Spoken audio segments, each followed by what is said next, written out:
Rob Spragins, and I am the Utilities Consumer Advocate.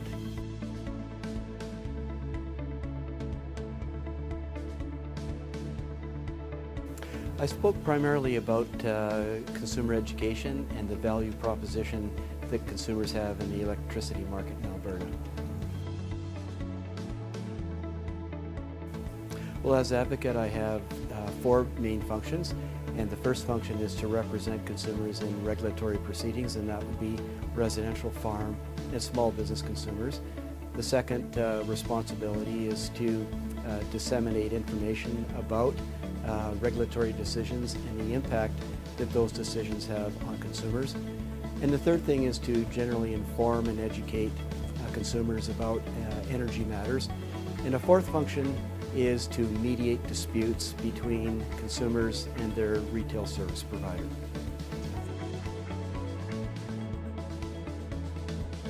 Well, there are a number of safeguards that consumers have in the Alberta electricity market.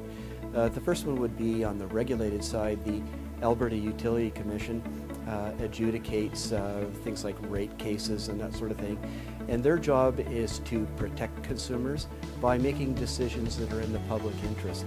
And so one of the things that the UCA does is that we participate in regulatory proceedings to make sure that we establish the evidentiary record so that the Commission is able to make their decisions in the public interest. So that's on the regulated side. On the competitive side, there's the Market Surveillance Administrator, and the MSA is basically the cop in the market, and their job is to monitor behavior by generators and competitive retailers to make sure that they're not doing anything that's anti-competitive. And so that's another big safeguard for consumers.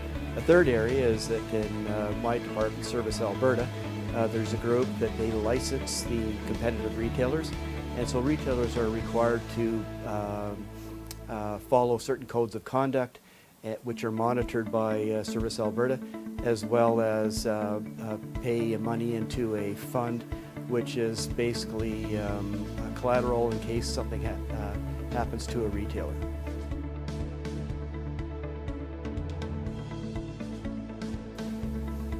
Well, I think consumers can feel confident that their interests are being protected because there's a number of parties that do that. There's the Alberta Utility Commission, there's the Market Surveillance Administrator, there's groups in Service Alberta that do that. And their job is to protect consumers and make sure that there's no behaviors or activities in the market which would be contrary to consumers' best interest.